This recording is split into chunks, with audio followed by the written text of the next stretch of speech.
साधना जी के पति की मृत्यु कुछ साल पहले ही हो चुकी थी। पहले वो गांव में रहा करती थी, लेकिन जब से उनके पति की मृत्यु हुई तब से वह अपने बेटे के साथ मुंबई शहर में रहने के लिए आ गई। लेकिन बेटा बहू उनसे सीधे मुंह बात भी नहीं करते थे, क्योंकि बेटे बहू को लगता था कि जब जब से उनकी माँ मुंबई शहर में आई है तो उनकी आज़ादी छीन सी गई है। धीरे धीरे बहू का बर्ताव और ख़राब होता गया। कुछ समय बाद वो वृद्धाश्रम में रहने को मजबूर हो गई, क्योंकि उनसे अपने बेटे बहू के द्वारा बेइज्जती सही नहीं जा रही थी। इसी कारण वो वृद्धाश्रम के कोने में उदास बैठी थी। उनकी आंखों से आज आंसू रुकने का नाम ही नहीं ले रहे थे। वो जब से यहाँ आई थी अपने पति की तस्वीर को सीने से लगाए बस उन्हीं की यादों में डूबी रहती थी। अचानक उनकी नज़र अपना चेहरा ढके बेंच पर बैठी औरत पर पड़ी। उस औरत को देखकर दूर से ऐसा लग रहा था जैसे वो रो रही थी। साधना जी बहुत देर तक उसको देखती रही और अपनी सहेली कमला से उस औरत के बारे में पूछा तो वो बोली कि कई वर्ष पहले ये किसी स्टेशन पर मिली थी, तो वृद्धाश्रम के लोग इनको यहाँ ले आए। हम जैसे लोगों के साथ ऐसा ही होता है। जब उम्र होने पर ये शरीर काम नहीं करता तो अपने घर से ऐसे फेंक दिया जाता है जैसे बेचारे को पता ही नहीं किसकी पत्नी दादी नानी होगी। कहते कहते कमला जी की आंखें भर आई। अब साधना जी रोज़ उस औरत को देखती, लेकिन चाह कर भी वह उनका चेहरा नहीं देख पाई। उन्हें बार बार ऐसा महसूस होता है जैसे उस औरत को वह जानती है, लेकिन चेहरे पर पर्दा होने के कारण वो कभी उनसे पूछ नहीं पाई। पर जब वो कुछ दिनों तक नहीं देखी तो साधना जी ने वृद्धाश्रम के मैनेजर से पूछा, तो उन्होंने कहा कि वो कमरा नंबर 10 में उनकी तबीयत खराब है, ना कुछ खाती है ना पीती है। ये सुनकर साधना जी को बहुत दुख हुआ। उन्होंने मैनेजर से इजाज़त लेकर एक प्लेट में खाना लगाया और कमरा नंबर 10 में उनके लिए खाना लेकर पहुंची। लेकिन जैसे ही वो उस औरत के करीब पहुंची, उनके हाथों से खाने की थाली छूटकर जमीन पर गिर गई और वो हैरान रह गई। उस औरत ने साधना जी को देखते ही हड़बड़ा कर अपना चेहरा ढक लिया। साधना जी उस औरत जी के पास पहुंची। जैसे उन्होंने उस सुनैना जी के कंधे पर अपना स्नेह भरा हाथ रखा, दोनों की आंखों से आंसू बहने लगे। इससे पहले साधना जी कुछ पूछती, उससे पहले सुनैना जी बोली, साधना जी आप यहाँ कैसे? क्या आपके साथ भी? साधना जी कुछ नहीं बोल पाई। वो तो बस आंखों से आंसू लिए सुनैना जी को देख रही थी। बोलिए ना साधना जी, क्या हुआ? आपके साथ मेरा दिल बैठ जा रहा है। सुनैना जी के जिद करने पर साधना जी अपनी ज़िंदगी के बारे में बताती हैं। एक दिन साधना जी घर के बाहर बैठी अंदर से आ रही खिलखिलाने की आवाज़ सुन रही थी। आज वो मन ही मन बहुत दुखी थी और उनकी नज़र बार बार अंदर जा रही थी। अंदर बैठे उनका बेटा आशीष और बहू रोली ब्रेकफास्ट कर रहे थे, पर साधना जी को खाने को कुछ नहीं दिया था और अंदर दोनों चाय के साथ समोसे खा रहे थे। रोली ने आशीष से कहा, आशीष थोड़ा और खा लो ना, तुम्हारे लिए बनाए हैं, कहो तो और बना दूँ? आशीष ने कहा, नहीं रोली, अब तो गले तक पेट भर गया है, अब नहीं खा पाऊँगा, तुम रख दो, बाद में खा लूँगा। आशीष के मना करने पर भी बाकी बचे हुए समोसे साधना जी को नहीं दिए गए और रोली ने समोसे किचन में वापस रख दिए। प्लेट वापस ले जाते समय रोली ने सासू माँ की तरफ इशारा करके कहा, देखो कैसे देख रही है बुढ़ापे में भी चैन नहीं है, लालचाई जा रही है। आशीष ने भी कहा देखने दो, तुम्हें क्या फ़र्क पड़ता है। ये सब देखकर वो अपने कमरे में चली गई और अपने पति की फ़ोटो को सीने से लगाकर रोने लगी। आज तुम होते तो ये सब नहीं होता, मैं तो इन पर बोझ हूँ, काश तुम जिंदा होते। कफक कर रोती साधना जी पति की याद में तड़प उठी थी। साधना जी अपने घर में इतना ज़्यादा अपमानित स्थिति ये थी कि वो चाहकर भी कुछ मांग नहीं सकती थी और कुछ कहने पर जवाब तो उल्टा ही मिलता, जिस कारण दिल बहुत दुखी होता था। शाम को साधना जी घूमने चली जाती है और साथ में अपने पोते को भी घुमा कर लाती थी। रोली बेटे के लिए साथ में कुछ खाने का सामान दे देती थी। जिसे भूख लगने पर साधना जी उसे खिलाया करती थी। लेकिन वापस आने पर रोली का शक अपनी सास पर ही रहता था और वो अपने बेटे से पूछा करती थी, सब तुमने ही खाया ना? सब तुमने ही खाया ना बेटा? दादी जी ने तो नहीं खाया, उन्होंने तुमसे मांगा तो नहीं? ये सुनकर साधना जी की आंखें भर आती, मगर रोली से कुछ भी कहती तो वो चिल्लाने लगती, क्योंकि जरा सा कुछ कहते ही वह घर को सिर पर उठा लेती थी। एक बार साधना जी को फ़ोन आया और बहुत देर तक उससे फ़ोन पर बातें करती रही साधना। अच्छा किया जो वहाँ चली गई, कम से कम सुकून तो हो गया, सुकून तो होगा और जीवन के आखिरी दिन अच्छे से बीत जाएंगे। रोली ने ये बातें सुन ली और आशीष के कान भरने लगी। देखो आशीष, तुम्हारी मम्मी न जाने किस किस के आगे रोती रहती है, घुमा फिरा कर बातें करती है, जैसे मुझे समझ नहीं आएगा, लेकिन मुझे सब समझ में आता है। आशीष ने रोली से कहा, ऐसा करो कुछ दिन घर चली जाओ तो मन शांत हो जाएगा। तब रोली ने झट से मना करते हुए कहा, मैं क्यों जाऊं? जिसे जाना है वो जाए।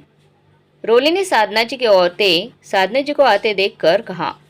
फिर कमरे में जाकर रोली ने आशीष से कहा, आशीष तुम अपने बाप के सामने मुझे घर जाने की बात मत किया करो। एक तो भाभी से बनती नहीं है और मेरी मम्मी भी जाने क्या क्या मुझको ही कहती रहती है, और फिर अगर घर से कुछ दिन भी गायब हो गई ना तो तुम्हारी माँ अपनी मनमानी करेगी। तुम्हारी इस भूखी माँ के सहारे तो कभी अपना घर नहीं छोड़ सकती हूँ। आशीष ने हंसकर कहा, तो मत जाओ रोली। अपनी लाल पीली आंखें करते हुए एक तरफ बैठ गई रोली कि अपने घर में भाभी से नहीं बनती थी, इस कारण वो अपने मायके कभी नहीं जाती थी। माँ से भी कभी कभी भी बात करती थी। रोली जब भी फ़ोन पर अपनी माँ से अपने सास के बारे में बात करती तो उसकी माँ उनको ही समझाने लगती थी और रोली गुस्से में फ़ोन काट देती थी।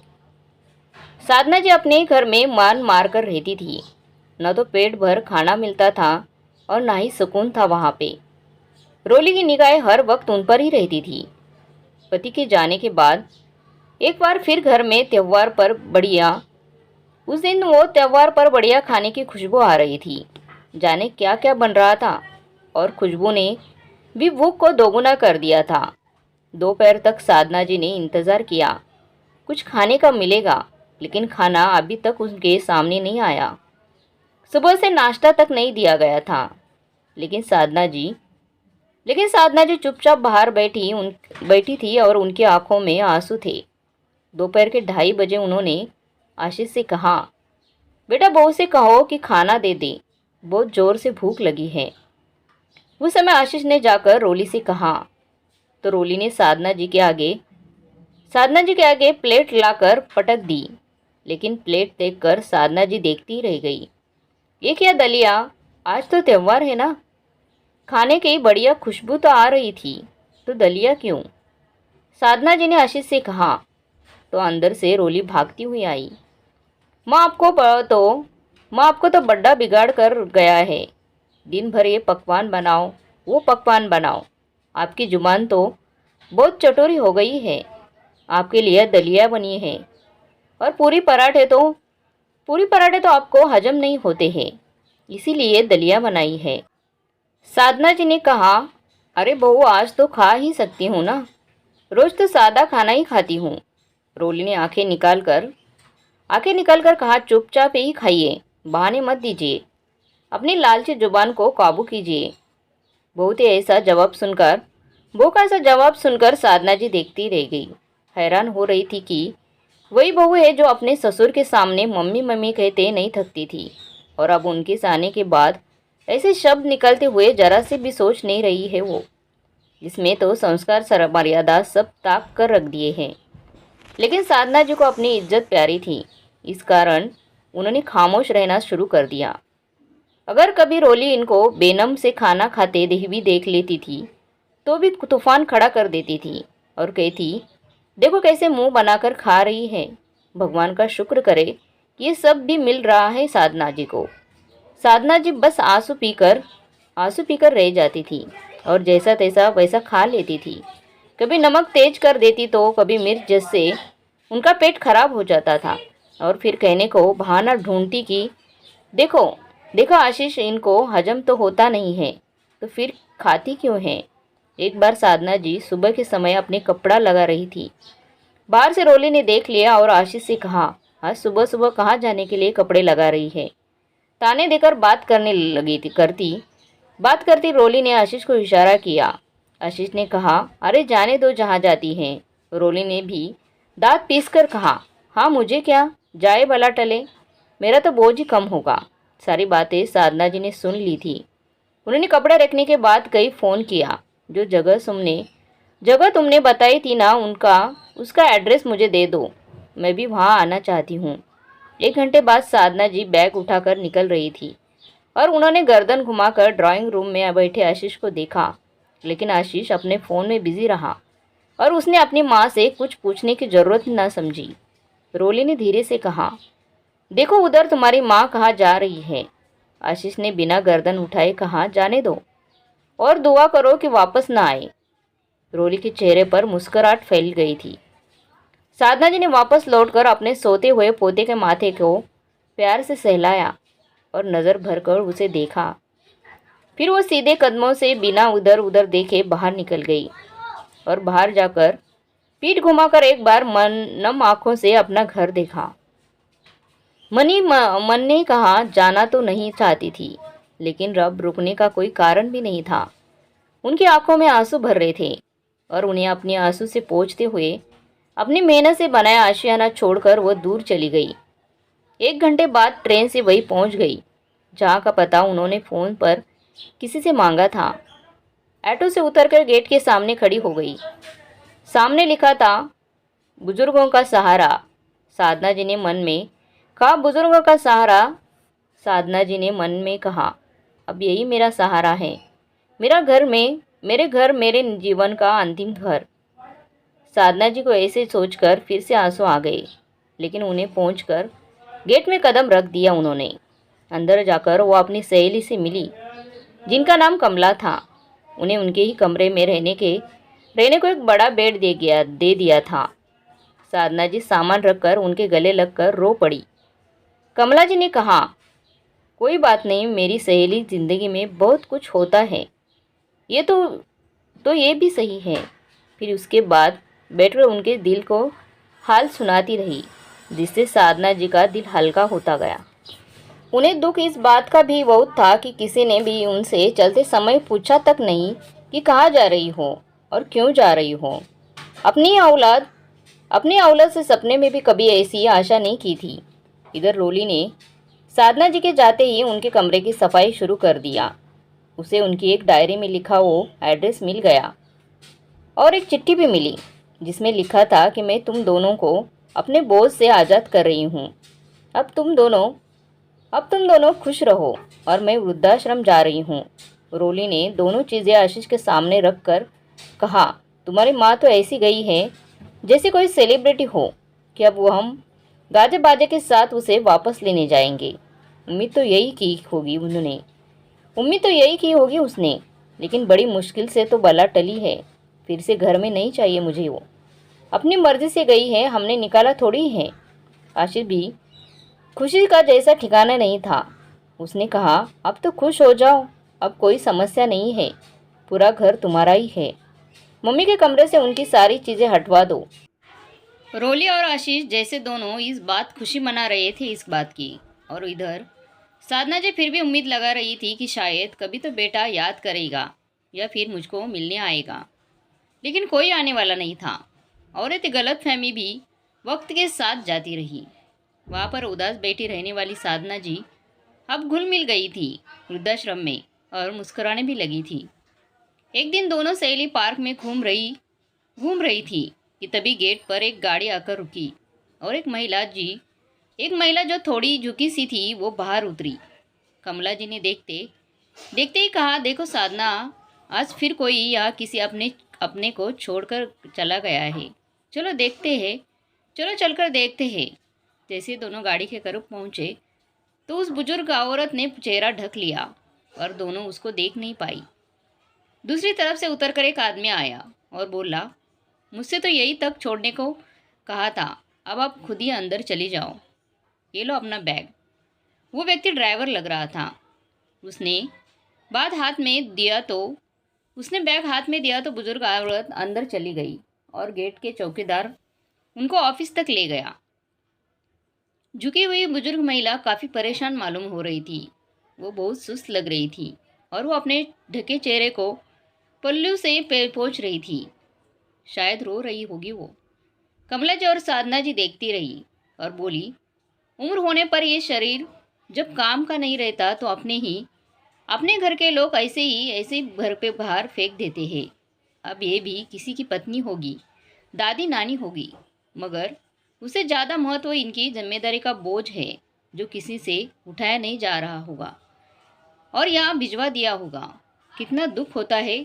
दोनों बातें करते हुए अंदर चले गई। जब हॉल में सभी बुजुर्ग खाना खाने इकट्ठे हुए तो साधना जी को वो महिला कहीं दिखाई नहीं दी। चेहरा तो उसका देखा ही नहीं था, लेकिन उनकी चाल ढाल से पहचानने की कोशिश की, लेकिन फिर भी वो दिखाई नहीं दी। सोचा कि पहला ही दिन था तो नहीं आई होगी, लेकिन शाम को वो दिखाई दी, मगर उस महिला ने कुछ नहीं खाया और अपना चेहरा ढके ही रही। साधना जी ने अपनी सहेली से कहा, जाने क्यों वो अपना चेहरा इस तरह से ढक रही है। तो कमला जी ने कहा, हो सकता है वो अपने आंसू किसी को दिखाना नहीं चाहती होगी, घर की याद आती होगी उनको, बेचारी। कोई बात नहीं, कुछ दिन बाद घुल मिल जाएगी, फिर घर की याद नहीं आएगी। साधना जी ने कहा, मैं कुछ बात करके देखूं, क्या पता उनको अच्छा लगे। कमला जी ने समझाया, ऐसे में बोलना ठीक नहीं होता, अपने आप को खुद ही संभालना होता है। इस तरह साधना जी को उसको बस दूर से ही देखती रही। कई दिन तक ऐसा ही चलता रहा। वो खाना कम खाती थी और उस महिला का नाम मात्र का खाना खाती रही। वो अपने घर की याद में रोती रहती थी और कुछ खाती नहीं थी ज़्यादा कुछ। उसकी पहचान उसके कपड़ों और पल्लू की एक कद काठी से ही होती थी। 1 महीना होने को आ रहा था, लेकिन महिला के स्वभाव में बदलाव न आया और एक दिन वो दोपहर का खाना खाने नहीं आई। जब शाम को भी नहीं आई तो साधना जी को जिज्ञासा उत्पन्न हुई। उन्होंने कमला जी से कहा, यार मुझे उस महिला के बारे में जानना है, जाने आज क्यों नहीं आई वो, कि उसके घर से कोई लेने तो नहीं आया गया उसको और वो वापस चली गई हो। कमला जी ने कहा, तो अच्छा है ना। साधना जी ने कहा, लेकिन मुझे न जाने क्यों जानने की इच्छा हो रही है। कल सुबह देखती हूँ। रात हो चुकी थी और साधना जी सो गई थी। अगली सुबह होते ही नाश्ते के समय वो हॉल में पहुंची, मगर वो नहीं आई। पूछने पर भी कोई बता न सका।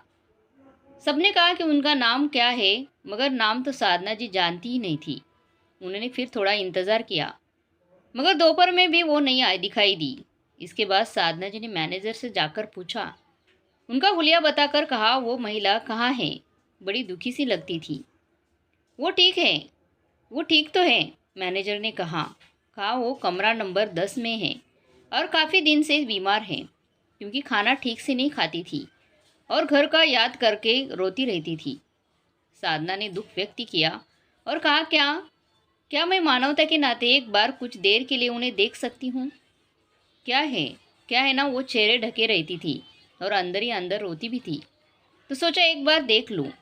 मैनेजर ने उन्हें उनके कमरे में जाने की इजाज़त दे दी और वो कमरा नंबर 10 में चली गई। उस समय वो लेटी थी।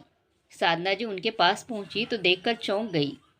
उन्हें देखकर इस बुजुर्ग महिला ने चेहरा छुपाने की कोशिश भी की, मगर साधना जी ने कहा, अब जब देख ही लिया है समधन जी, तो अब चेहरा ढकने को रहने ही दीजिए। मुझे आपको यहाँ देखकर दुख हुआ। ये महिला साधना जी की बहू रोली की माँ सुनैना जी थी, जिसे उनकी बहू ने यहाँ आश्रम में भिजवा दिया था। साधना जी की बात सुनकर सुनैना जी रोने लगी। अब तक वो साधना जी के सामने न आने की पूरी कोशिश करती रही थी, लेकिन आज साधना जी इन तक खुद आ पहुंची थी। इनकी समधन सुनैना जी ने कहा, समधन जी, मैं शर्मिंदा हूँ कि मेरी बेटी के रहते आप यहाँ तक पहुँच गई। उसके कारण ही मैं आपके नज़र में नहीं मिल पा रही थी। शर्म आती थी कि मैंने ऐसे औलाद को जन्म दिया। साधना जी ने कहा, आप कुछ भी हो, मगर आप भी मेरी तरह ही है, मेरी तरह इसी दुख से जूझ रही है। काश आपके साथ ऐसा न होता। तब सुनैना जी ने कहा, मैंने कितनी बार रोली को समझाया था, लेकिन जैसे बड़ों की इज्जत करना तो उसे आता ही नहीं। आप जैसी सास मिलना किस्मत की बात है, मगर ये बात उसके समझ में नहीं आई। मेरे संस्कारों में कुछ कमी रह गई होती। लेकिन इस बार साधना जी रो पड़ी और बोली, कमी तो मेरे संस्कारों में भी रह गई सुनैना जी। नहीं तो मेरा बेटा मुझे कभी घर छोड़ने नहीं देता। दोनों बैठे हुए अपना दुख बांटती रही और मन हल्का करती रही। दिन बीतते रहे और दोनों खाने के हॉल में मिलने लगी। दोनों एक दूसरे को देखकर ही खुश हो जाती थी और ये मान कर कि कोई इधर अपना भी है, दिल को मना लेती। अब सुनैना जी पहले से स्वस्थ हो गई थी और अब उन्हें बागवानी करने का काम दिया गया था, जिससे उनका मन भी लग रहा था। साधना जी का समय भी मैनेजमेंट की हेल्प करते कटने लगा था। एक दिन अचानक साधना जी से कोई मिलने आया और उन्हें ऑफिस में बुलाया गया। वहां जाकर सामने देखते ही वो हैरान रह गई, क्योंकि सामने उनका पोता खड़ा था। देखते ही अपनी दादी जी को गले लगाकर रोने लगा। साधना जी भी पोते को गले लगाकर रोने लगी। सामने बेटा और बहू भी खड़े थे। उन्हें देखते ही साधना जी को गुस्सा आया और उन्होंने पीठ घुमाकर कहा, अब क्या लेने आए हो? मेरे पास देने के लिए कुछ नहीं है। आशीष ने उनके सामने आकर कहा, माँ, हम आपको ले जाने आए हैं। आपके पोते का जन्मदिन की पार्टी रखी है, आपको साथ चलना है। साधना जी ने तुरंत कहा, ओ अच्छा, इसलिए यार तुम आए हो। तुम दोनों को समाज और सोसाइटी में अपनी इज्जत जो बचानी है, शर्म नहीं आती तुम लोगों को? साधना जी की बात सुनकर रोली आगे आई, नहीं माँ, ऐसा नहीं है, पर सागर ने जिद पकड़ ली है कि वो आपके बिना जन्मदिन नहीं मनाएगा। सागर भी रोने लगा। साधना जी को कई बार इनकार करने के बाद भी पोता नहीं माना। साधना जी को पोते के कारण उनके साथ आना पड़ा। कार में बैठकर साधना जी का मन बहुत दुखी था और वो ऐसी औलाद माने पर खुद को ही कोस रही थी, और इसी कारण उन्होंने साधना जी के बारे में कोई बात नहीं की। उन्हें अफसोस हो रहा था कि उन्होंने पार्टी में जाने की हामी क्यों भरी। लेकिन पोते का जन्मदिन था, वो कहते हैं मूल से ज़्यादा ब्याज प्यारा होता है। बस इसीलिए चले गए। घर के सामने कार जाकर रुकी तो साधना जी घर को देखकर भावुक हो गई और खड़ी होकर एकटक देखती रही। आशीष ने अंदर चलने को कहा तो वो उसके पीछे पीछे भारी कदमों से अंदर चली गई। जिस दिन घर से गई थी उस दिन कसम खाई थी कि अब इस दहलीज पर कदम नहीं रखेगी, लेकिन पोते के कारण उन्होंने कसम तोड़ दी थी। धीरे धीरे शाम हुई और मेहमान आने लगे। सारे मेहमान आ चुके थे और पार्टी शुरू हो चुकी थी। बढ़िया खाना पीना चल रहा था, लेकिन साधना जी को उससे कोई मतलब नहीं था। वो बस पोते को साथ साथ ही थी। आए हुए मेहमानों में से कोई नहीं जानता था कि साधना जी अब कहीं और रहती हैं। पार्टी चलते चलते काफ़ी देर हो गई और मेहमान भी देर से वापस लौट गए थे।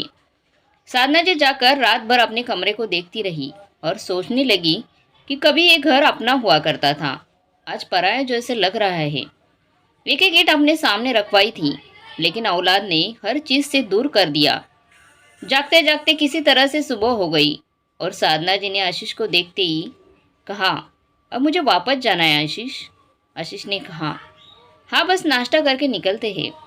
साधना जी हैरान थी कि कैसे उनके बेटे को उनसे जरा भी प्यार और ममता नहीं थी। उनको रात को लगा था कि बेटा कहेगा कि माँ यही रुक जा, माँ यही रुक जाइए, लेकिन ऐसा नहीं हुआ था, बल्कि वो तो झट से चलने को तैयार हो गया था। 10 बजे सब कार में बैठे और पहले वृद्धाश्रम की ओर चल दिए। पूरे रास्ते में उनसे किसी ने कुछ नहीं कहा और साधना जी आंसू छुपाने की भरपूर कोशिश करती रही। आशीष ने वहाँ कार रोकी तो साधना जी उतर गई, लेकिन फिर मुड़कर बोली, अरे तुम दोनों को किसी से मिलवाना है, बस 5 मिनट की बात है, अंदर चलो, कुछ देर के लिए मेरे साथ अंदर चलो, उनसे मिल लो तो उनका मन भी थोड़ा हल्का हो जाएगा। कौन किससे मिल ले? रोली ने आंखें गुर्राते हुए कहा, बेटा बस 2 मिनट की बात है।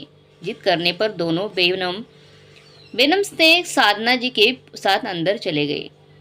साधना जी ने मुड़कर बाएं हाथ पर आते एक कमरे में गए। कमरे में पीछे पीछे दोनों घुस गए, लेकिन सामने सुनैना जी को देखते ही रोली चीख पड़ी।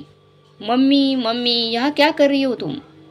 अपनी माँ को वहाँ देखकर रोली सह नहीं पा रही थी और दौड़कर गले लगा लिया उनको और जोर जोर से रोने लगी। सुनैना जी भी हैरान थी और आशीष भी उन्हें देखकर हक्का बक्का रह गया था कि कैसे वह रोली बिलख कर रो रही थी और साथ ही पूछ भी रही थी कि वो यहाँ कैसे आ गई। उसे कुछ क्यों नहीं बताया मुझको तुमने? पहले तो सुनैना जी ने कुछ नहीं कहा, लेकिन लेकिन रोली ने उन्हें खिलाकर पूछने लगी कि मम्मी बताते क्यों नहीं, क्या हुआ? मेरी मम्मी यहाँ लावारस की तरह क्यों रह गई है? मुझे कुछ क्यों नहीं बताया तुमने? रोते रोते पूछ रही रोली को इस बात पर सुनैना जी ने कसकर थप्पड़ जड़कर दिया और कहा, जैसे तेरी सास यहाँ है वैसे मैं भी यहाँ भेज दी गई। तू अच्छी बेटी तो क्या अच्छी बहू भी ना बन सकी। अफसोस कि तेरी भाभी तुझसे तो अच्छी है कि उसने भले अपनी माँ की बाही बात मानी, लेकिन एक की वफादार निकली। तुझ जैसे औलाद पर अफसोस है मुझे और लानत है तेरी परवरिश पर, जो तूने मुझे ये दिन दिखाया कि मैं समदन जी के सामने इतनी शर्मिंदा हूँ। यहाँ आई तो मैं नजरें न मिल सकी थी उनसे। सुनैना जी ने आंखों में आंसू भर गए थे। वो बोल रही थी और साधना जी पीछे खड़ी सब सुन रही थी। इस समय आशीष भी सिर झुकाए खड़ा था और रोली का भी सिर भी शर्म शर्म से झुक चुका था। सुनैना जी ने कहा, अपनी माँ को यहाँ देखकर तो तुम्हें बड़ा दर्द हुआ, लेकिन सासू माँ को यहाँ भेजकर शर्म नहीं आई। कम से कम आशीष तुम ही ऐसा न होने देती। तुम भी इस गिरी हुई बहू के कहे में चल गए। ये तो संस्कार खो चुकी थी। इसकी खराब संगत में तुम भी अपनी माँ को भूल गए। इतना सुनकर साधना जी ने आंसू पोंछकर कहा, नहीं सुनैना जी, कमी तो मेरे संस्कारों में रही, संस्कार देने में रह गई थी। जिसे पाल पोस कर इतना बड़ा किया वो बड़ा होकर माँ को ही भूल गया। इसको संगत का असर नहीं बल्कि संस्कार खोना कहते हैं। ये सुनकर आशीष के आंखों में से आंसू निकलने लगे थे और रोली भी कफक कर रो रही थी। किसी के मुंह से एक शब्द भी नहीं निकल रहा था। सुनैना जी ने कहा, तुम दोनों की औलाद जब तुम्हारे साथ ऐसे करेगी तभी तुम्हें इस दुख का एहसास होगा कि अपनों द्वारा ठुकराया जाना कितना दर्द होता है। इस बार आशीष साधना जी के पैरों में गिर गया और रोते रोते माफ़ी मांगने लगा। रोली भी अपनी माँ से माफ़ी मांगने लगी, मगर उन्होंने कहा, माफ़ी अपनी सास से मांगो, मुझसे नहीं। रोली ने भी आगे बढ़कर साधना जी से माफ़ी मांगी, लेकिन साधना जी की आंखों के आगे वो दिन फिर से आ गए थे जैसे कल की ही बात थी। उस मानसिक प्रताड़ना का दर्द वो कैसे भूल सकती थी। आशीष ने उनका हाथ पकड़कर कहा, मम्मी मुझे माफ़ कर दीजिए, मैं बहुत शर्मिंदा हूँ और अपने कर्मों का फल सोचकर डर लग रहा है। बस प्लीज़ घर चलिए, तभी मेरा प्रायश्चित होगा। आशीष रोने लगा था। साधना जी ने हाथ छोड़कर कहा, रहने दो, अब तुम दोनों जाओ। क्या भी खुशी मिलती है और तुम्हारे ताने नहीं मिलते। तुम्हारे साथ जाकर बाकी का जीवन नर्क जैसे रो रो कर नहीं बिताना है हमें। मैं यही रह लूँगी। रोली मिन्नतें करती रही, लेकिन साधना जी नहीं मानी। आशीष भी पैरों को पकड़कर रोता रहा, लेकिन साधना जी ट्रस्ट से मस्त नहीं हुई। वो बोले कि जल्द से जल्द अब मेरा घर खाली चाहिए, क्योंकि मुझे वृद्धाश्रम वालों को दान देना है ताकि मेरे जैसे लोगों को रहने का ठिकाना मिल सके। दोनों साधना जी के पैरों में गिड़गिड़ाते रहे, लेकिन साधना जी नहीं मानी। अंत में दोनों हार मान गए और वहाँ से जाने लगे तो रोली ने चलते हुए अपनी माँ से कहा, प्लीज़ मम्मी मेरे घर चलो। लेकिन सुनैना जी ने कहा, तुम्हारे यहाँ आना होता तो पहले ही आ जाती थी, लेकिन लड़की के यहाँ रहना मेरे उसूलों के खिलाफ है, और जहाँ उसकी माँ सामान सास की इज्जत नहीं होती तो मेरे क्या होगा। भूल जाओ कि कभी तुम्हारे घर भी आऊँगी। रोली का सिर शर्म से झुक गया। वो कुछ कहने के काबिल नहीं बची थी। आज अपनी माँ ने उसे आईना दिखा दिया था, जिसकी बात उसने पहले कभी नहीं मानी थी, और वो इसी स्थिति में समझी जब उसकी माँ भी वृद्धाश्रम पहुंच गई। दूसरों के साथ ऐसा करने वाले अपने माता पिता के बारे में नहीं सोचते और बहू के कुछ भी गलत करने पर बेटे भी उसका साथ क्यों देते हैं? कुछ चीज़ें मिलकर सुलझा ली जाए या दूसरा रास्ता निकल लिया जाए। उनके साथ ऐसा करना तो सही नहीं होगा। उनकी उम्र हो गई तो क्या हुआ, आखिर वो भी तो इंसान है। अब रोली दिन पर दिन अपने किए पर पछतावा कर रही थी, लेकिन अब पछताए होते क्या जब, पछताने से क्या जब चिड़िया चुग गई खेत। दोस्तों, इस कहानी के बारे में आपका क्या कहना है और ये कहानी आपको कैसे लगी कमेंट में ज़रूर लिखना। और ये कहानी पसंद आई और ऐसी कहानी सुनने के लिए हमारे चैनल को सब्सक्राइब जरूर कीजिए।